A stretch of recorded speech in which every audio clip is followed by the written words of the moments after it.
Olá meninas, a primeira aula foi muito boa, né? Então hoje vamos dar sequência aqui ao nosso curso de PLPs e vamos falar sobre o direito das mulheres, a lei e a vida da Maria da Penha. Vai ser uma aula fantástica. Quem vai falar sobre isso é a doutora Patrícia Braga, advogada aqui da cidade.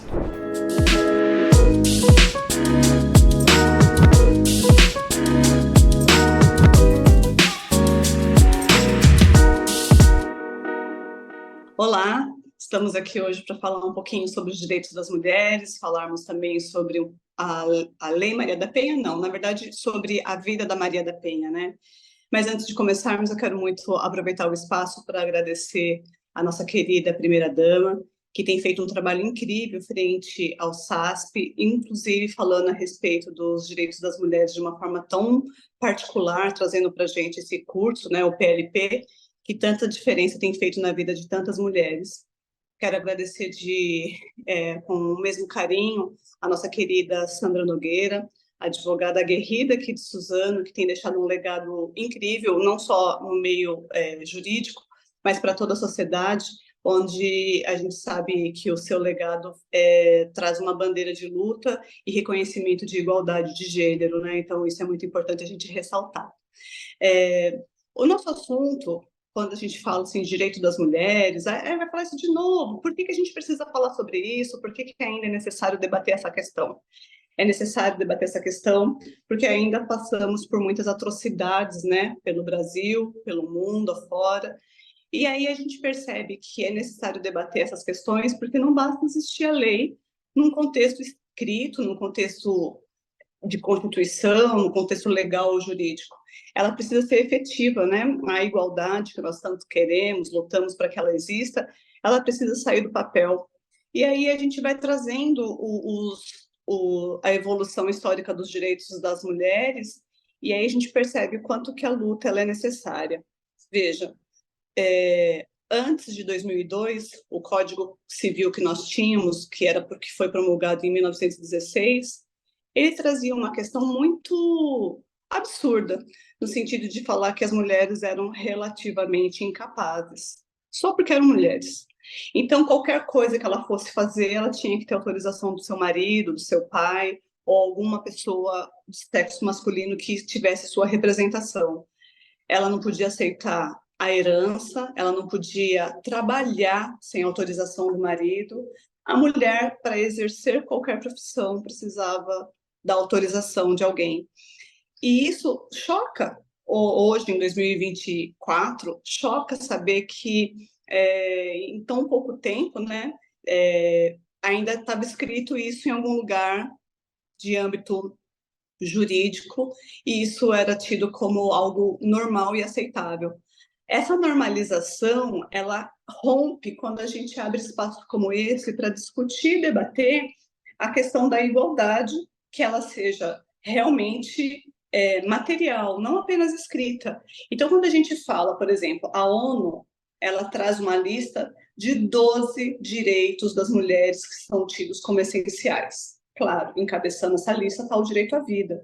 A gente fala do direito de liberdade, segurança, nós também temos na lista a questão da igualdade, a questão de termos essa liberdade de escolha, estarmos livres de qualquer tipo de discriminação, termos liberdade de pensamento, temos direito hoje de formação, de educação, de proteção, relacionamento conjugal, de escolher se vamos ou não ter filhos, a questão de ter acesso a todos os benefícios do progresso científico, temos direito a nos reunirmos e também de vivermos de forma livre de qualquer tipo de violência e discriminação. Mas aí a gente fala, isso não é óbvio? Isso não é algo que é natural e inerente aos seres humanos? Não é uma coisa que só porque a gente é ser humano a gente já tem direito? Sim, sim. E por que está escrito? Porque em muitos momentos históricos, dentro ou fora do nosso país, isso foi ignorado. Ainda temos exemplos no mundo que nos chocam. Por exemplo, no Irã. No Irã, para que o depoimento como testemunha das mulheres sejam válidos, ela tem que ter duas mulheres depondo sobre o mesmo fato, apenas um homem. Quando a gente fala que no Irã as mulheres elas são impedidas de estudar determinadas carreiras porque isso é coisa para homens, a gente ainda percebe que o avanço ainda não atingiu sua plenitude, ainda não está em todos os lugares, né? Que as mulheres em alguns países são proibidas de sair na rua sozinha, de mostrar partes do corpo como o tornozelo, de não poder mostrar, de não poder estudar. Isso ainda mostra o quanto a gente precisa discutir isso. E em termos de Brasil, a gente fala que essa discussão ela vem porque ainda temos muito a conquistar, muito a tirar do papel. Isso mostra também que os números que crescem em termos de violência doméstica, em termos de feminicídio, em termos de agressão a esses direitos, ela mostra que a gente ainda tem muito o que debater e discutir. Então, quando o PLP traz para a nossa realidade essa possibilidade de trazer esse debate à tona, faz com que a gente questione diversas questões que antes eram para a gente normalizadas. Essa questão de ter o homem como chefe da família, que antes era chamado de pátrio poder, ou seja, todas as decisões familiares tinham que ser passado pelo homem, que era tido, além de ter de ser a pessoa que debatia o que era certo e o que era errado, era também tido como provedor. Isso ficou lá atrás, é coisa do passado, hoje em dia não existe. Da mesma forma que eu quero de novo reforçar que quando a gente debate direitos das mulheres, não é numa perspectiva de que as mulheres querem se sobrepor ao homem, ultrapassar as barreiras, serem melhor que o homem, não, de forma alguma. E também não é uma caça às bruxas, dizendo que homem é isso, pelo contrário, pelo contrário. Essa luta, essa bandeira, ela é muito importante, e também que nós tenhamos homens que sejam afeitos a essa questão e que estejam realmente reconhecendo essa necessidade de debate, que venham integrar essa luta, né? Então, não é para ninguém estar acima ou abaixo, é para estar do lado a lado, e com isso conquistar uma sociedade, né? Construir uma sociedade melhor. E aí a gente vai vendo que, ao longo de todo esse tempo, várias leis foram surgindo, mesmo que o Código Civil tenha sido alterado só em 2002, a Constituição Federal, que é a nossa lei maior, ela em 1988, ela já trouxe essa igualdade, já proíbe desigualdade de salários, proíbe a discriminação das mulheres pelo fato de ser mulher, em qualquer ambiente que seja, proíbe que a gente trabalhe em situações degradantes em estado gravídico, né? Que a gente seja protegida das questões insalubres quando estamos em estado gravídico, proíbe a dispensa arbitrária em tempos de gestação, e diversos outros direitos foram sendo alcançados paulatinamente a partir dessas discussões que nós trazemos. Um enfoque curioso disso, um exemplo, né, é que a questão da mulher, ela antigamente não ter acesso a todos os espaços.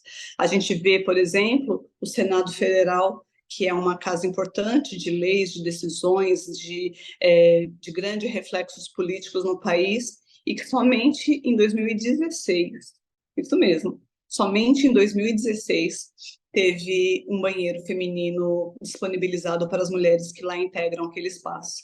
Isso mostra que, por muito tempo, foi visto no país que aquele espaço de decisão, de gestão, de poder, era para homens.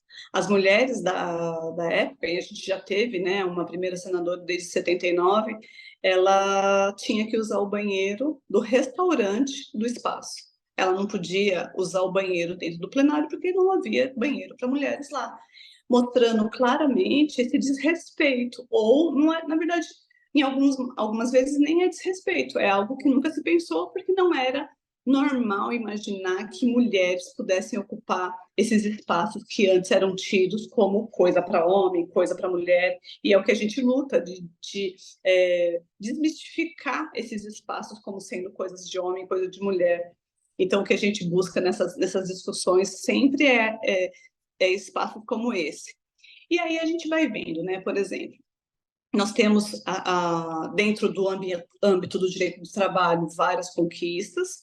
Nós temos no direito de família diversas conquistas, como é o caso de licença maternidade, a questão da licença paternidade, de poder ter o marido, o companheiro, né, o pai da criança por perto durante aquele período tão importante para o casal, da chegada do rebento, do filho, né, e eles juntos poderem descobrir e se ajudarem mutuamente ali na condição de paternidade e maternidade.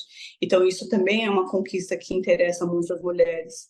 Temos diversas outras questões, como a questão dos alimentos gravídicos, o próprio direito ao divórcio, né? Porque antes não existia o direito ao divórcio, não eram reconhecidos os direitos das mulheres em caso de união estável, tinha-se aquela questão de que quem é uma mulher em união estável, a questão de ser ou não ser uma concubina, que era algo que era pejorativo, né?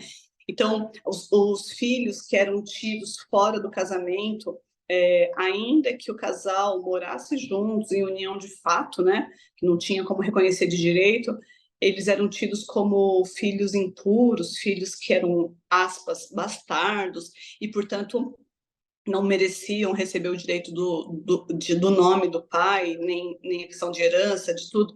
Então, esses debates mostrando o quanto era injusta a lei, apesar de ser lei, é algo que é legal, mas não era justo, e foi evoluindo ao longo dos anos. E essa, sim, é a perspectiva que se busca para a construção de uma sociedade igualitária.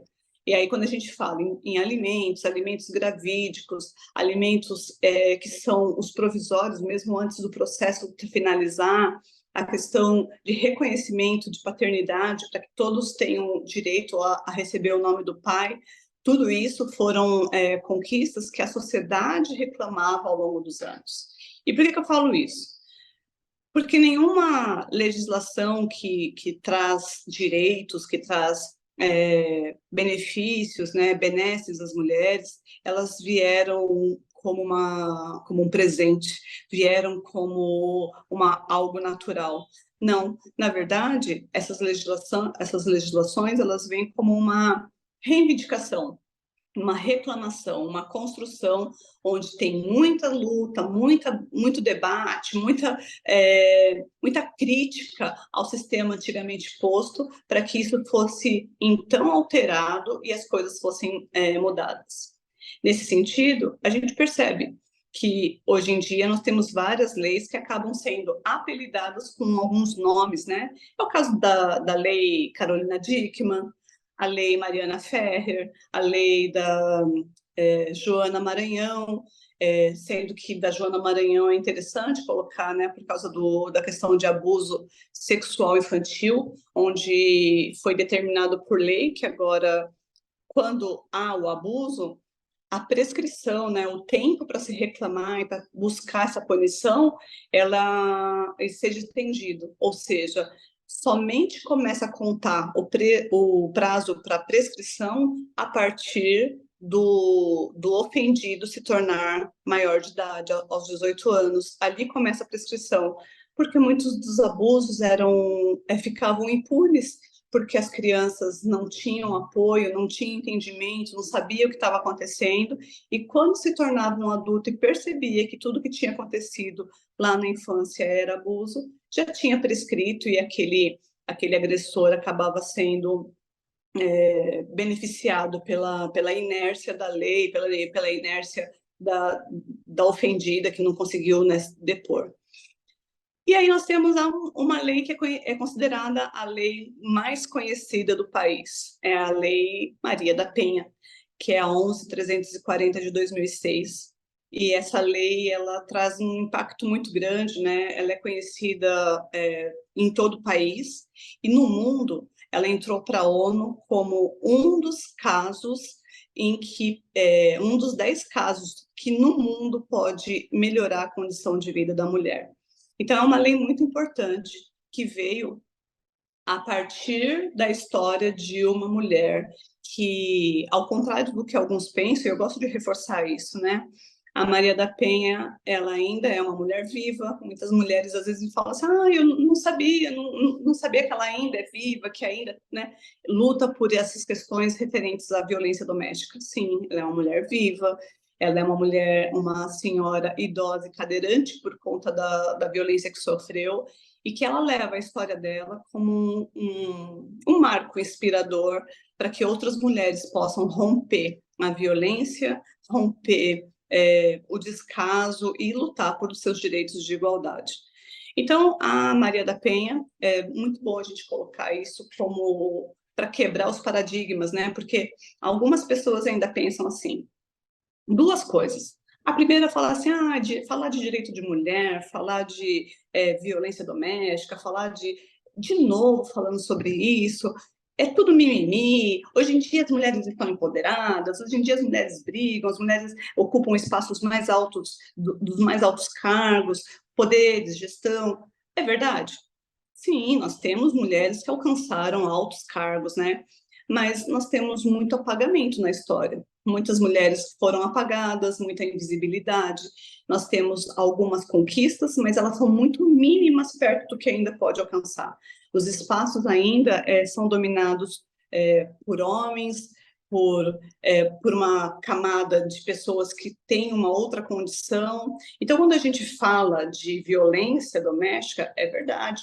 Nós temos hoje mais conhecimento, mas nós temos aí as estatísticas que mostram o quanto ainda é crescente e o quanto ainda é problemática essa questão. E aí a Maria da Penha, que foi vítima de violência doméstica do seu marido, né, em 1983, ela se viu numa situação muito, muito crítica. Por quê? Porque ela não era uma mulher ignorante, não era uma mulher submissa, não era uma mulher que tinha dependência econômica, como a gente sabe que em muitos casos acontece. Não. A Maria da Penha, ela foi uma mulher que se formou, ela sempre foi à frente do seu tempo, né?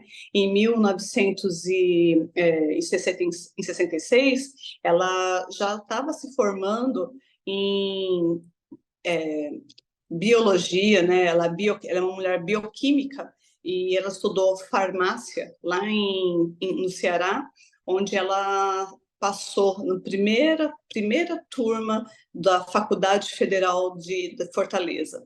Ela sempre à frente do seu tempo, ela não aceitou ficar casada, que ela casou aos 19 anos, e o marido dela disse, ou eu ou os estudos. E ela foi embora, se desquitou. Naquela época se chamava desquite. Ela se desquitou e foi procurar a independência dela, estudou, se formou e, não satisfeita, veio para São Paulo fazer um mestrado na USP em parasitologia. Olha só, né? Hoje em dia a gente já sabe que isso é um grande desafio. Imagina na década de 60 e 70 o quanto isso era visto como uma coisa inovadora, uma coisa que era diferente para aquela época. Naquela época era muito comum que as mulheres fossem submetidas a cursos de datilografia, corte e costura, de culinária, para poder desenvolver somente cuidados, né? Não era com a intenção de se profissionalizar que as mulheres se matriculavam em cursos. Então a gente já vê que Maria da Penha era uma mulher à frente do seu tempo, e aqui na USP, já desquitada, ela não tinha interesse de se envolver com ninguém. Mas ela conheceu um homem colombiano, Marco Antônio Heredia, e se apaixonou por ele. A história ela contou inteira no livro Sobrevivi, Posso Contar, e esse livro vem retratando tudo o que ela passou, desde o momento que conheceu o Marco Antônio, toda a fase de romance, toda a fase que eles estiveram juntos, que foram dias felizes, até o final do processo de naturalização dele. Porque quando ele conheceu a Maria da Penha, ele estava perto de ser deportado. Mas, como ele era colombiano, ele propôs que eles se casassem na Embaixada da Colômbia, porque ela era desquitada, ela não poderia casar aqui pelas leis brasileiras. E, com isso, ele conseguiu, então, um visto permanente aqui no país. Teve com a Maria da Penha 3 filhas, e a violência, os maus tratos, a subjugação, ela começou pesada depois do processo de naturalização. Ele era um homem muito machista, o dinheiro dele era dele, o dinheiro dela era para manter a casa, ele que determinava como seria gasto, o que seria feito. Eles foram para o Ceará. Lá eles tinham uma casa com 2 governantas, uma casa enorme. Ela trabalhava e ele escrevia livros, dava aula em faculdade, um professor universitário de grande renome. Inclusive, ele tem vários livros publicados na área de economia e administração.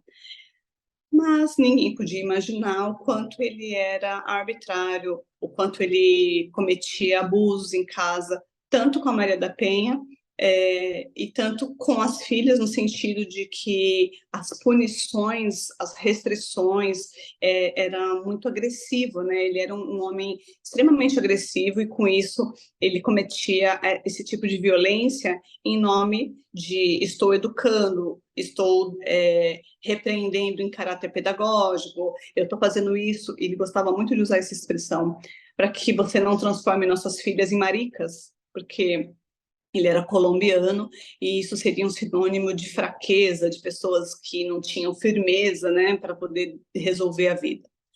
A Maria da Penha, ela começou a cogitar a hipótese de se separar, e isso aconteceu na mesma época que ele começou a restringir as visitas, começou a restringir acesso à família, que a Maria da Penha não podia visitar, não podia receber em casa as visitas, tudo que acontecia de visitas da família era tudo de uma forma muito velada, escondida, porque ele proibia.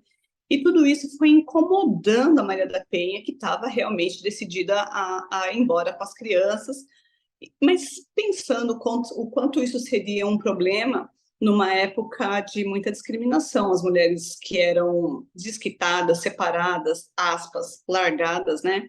Então, naquela época, era muito comum se pedir para que as filhas não andassem com essas mulheres largadas, para não ficarem mal faladas.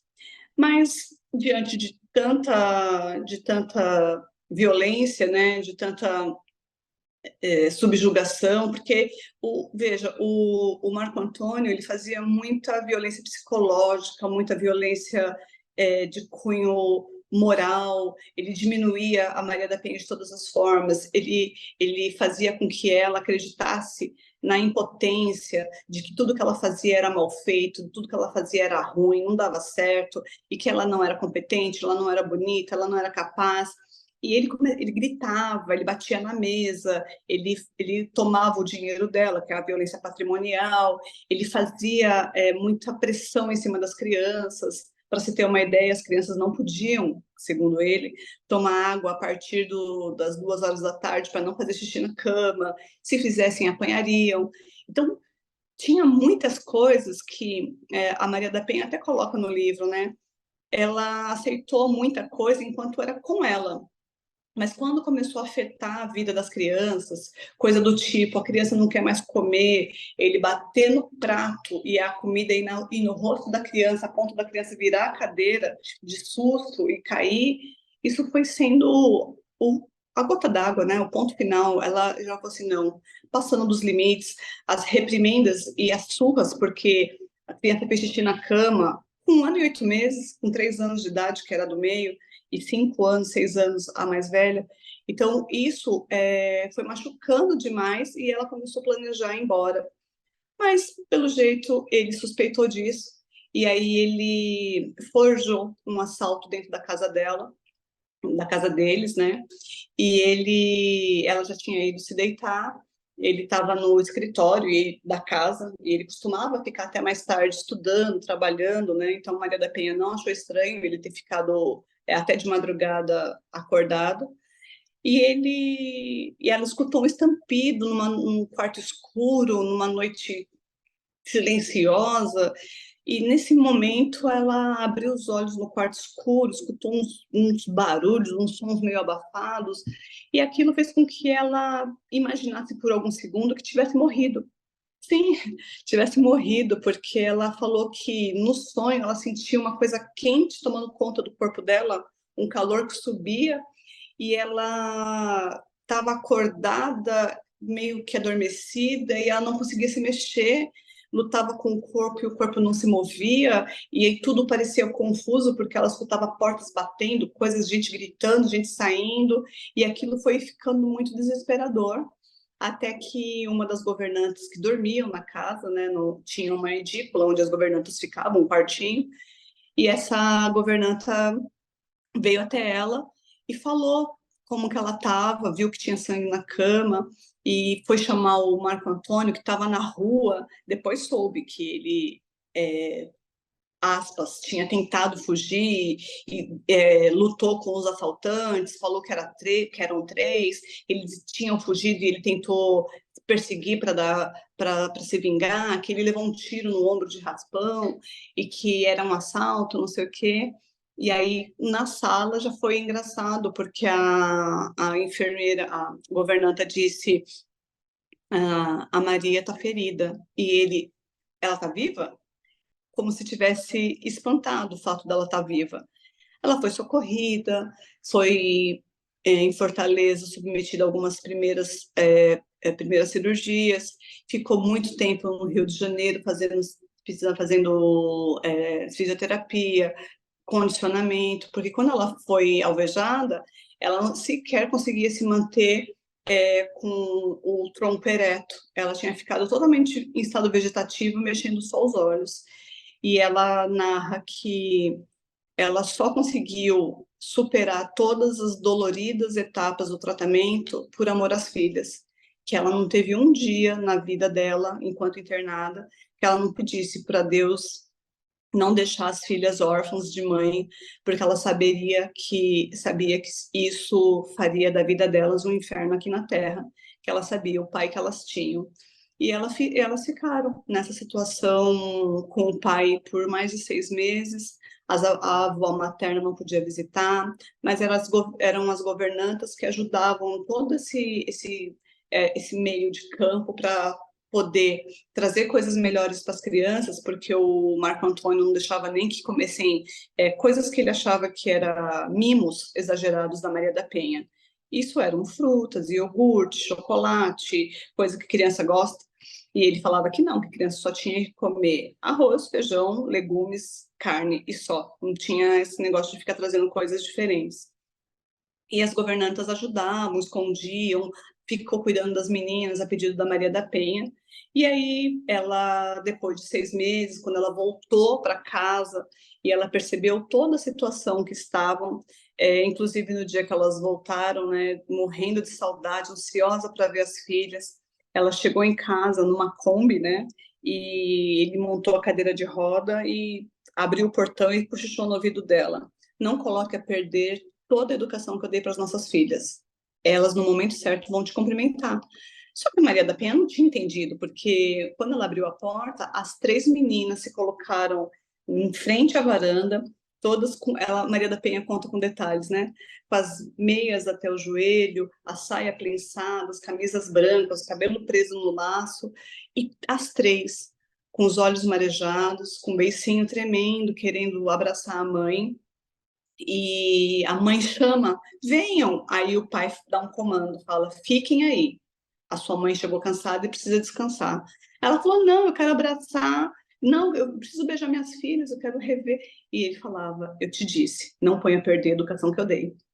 E ele trancou a Maria da Penha no quarto, as chaves, porque ela falou assim: agora você vai dormir. Mas ela tinha viajado, pensem vocês, 6 meses longe das filhas, e o que ela queria era aquele abraço, aquele momento.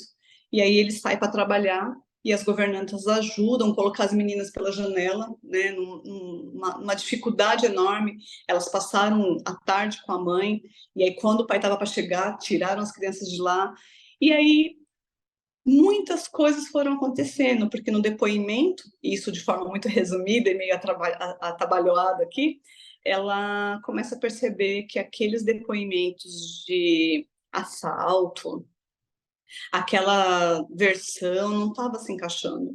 E ela mesma começou a dar o depoimento, a vizinha falou que não entendeu, porque no dia do tiro ela escutou, foi na janela, não entendeu por que o Marco Antônio estava em cima da casa, mexendo na caixa d'água. E aí a Maria da Penha contou isso para a polícia, e a polícia vasculhou e achou a arma do crime que deu o tiro nela. E várias outras coisas. E a Maria da Penha, a cada audiência, via o marido saindo pela porta da frente. A cada audiência via impunidade. E aí o restante a gente já sabe, né? Nós temos aí praticamente 20 anos, quase 20 anos de processo mal resolvido. O processo já estava para ser arquivado, vários recursos não eram julgados, estava tudo travado, e a Maria da Penha fez um dossiê, ela fez toda a história dela, ela pegou todas as provas, ela tirou cópia do processo inteiro, estudou, grifou, e ela conseguiu acesso aos órgãos internacionais, como o CLADEM, CEGIL e muitos outros, né? A Organização Interamericana de Direitos das Mulheres, e isso chamou a atenção da comunidade jurídica, mundo afora, e mandou um embargo para o Brasil. Olha aqui, ou vocês resolvem essa situação, ou nós vamos impor embargos econômicos e vocês não vão mais poder passar por importação, exportação. Por quê? Porque nós vamos fechar as fronteiras comerciais com o Brasil, porque vocês assinaram um tratado se comprometendo a não admitir tortura no país e estão aceitando casos como o da Maria da Penha. E aí o Brasil, que num primeiro momento, em 2001, ignorou essa ordem. O Brasil simplesmente engavetou. Quando em 2005, 2006, isso veio à tona de que o Brasil tinha engavetado e aí vieram as punições, aí sim, todo mundo se mexeu, o Marco Antônio teve uma pena, chegou a ser preso, ficou apenas 6 meses, porque a pena já estava o caso já estava sendo prescrito, né? Já tinha lá transcorrido mais de 20 anos. E aí, veja, o tiro foi lá em maio de 83. Nós estamos falando da lei em 2006. Ou seja, olha todo o tempo que isso passou. E ela na cadeira de rodas e ele impune. E ainda por cima, numa situação de que ela é louca. Isso nunca aconteceu. Aliás, ele fala isso até hoje. Essa situação, então, que não passou despercebido pelas comunidades internacionais, ela foi determinada a solução do caso. Então, em 2006, em 7 de agosto de 2006, foi promulgada a Lei 11.340 de 2006, onde o Brasil, então, na época era o governo Lula, que entregou para Maria da Penha a lei, a condecoração, dizendo, olha, nós temos uma lei em favor das mulheres, um combate, um enfrentamento à violência contra as mulheres, violência doméstica, em razão do seu nome. E nisso nós temos, então, a Lei Maria da Penha como uma das leis mais eficazes e conhecidas no país. Sim, ainda temos muita coisa para implementar, muitas políticas públicas para se resolver, mas nós sabemos que estamos no caminho certo. Suzano é uma cidade onde nós temos muitos equipamentos que têm trazido para as mulheres esse engajamento na luta, né, para que as mulheres possam ter o direito de viver num país e numa cidade onde não tenha a violência e que elas possam se sentir seguras. Então, em Suzano, já em termos de finalização, as mulheres que são vítimas de violência doméstica pode procurar a OAB através da Sala Rosa, que nós temos ali no fundo da Delegacia da Mulher, um espaço de acolhimento e orientação. Nós temos a Delegacia da Mulher, nós temos o Anexo de Violência Doméstica, o Conselho Municipal da Mulher, temos o SASP, que presta um serviço também de encaminhamento, orientação. Então, diversos são os espaços que as mulheres podem romper a violência, romper o silêncio e seguir em paz aí com a sua família. É o que a gente espera, que a gente consiga essa igualdade, que a gente consiga viver numa cidade, num país, né, melhor para todas as pessoas, não só para homens, não só para as mulheres, mas para todos nós. Então, eu espero ter contribuído, fico à disposição, agradeço, um bom dia a todos.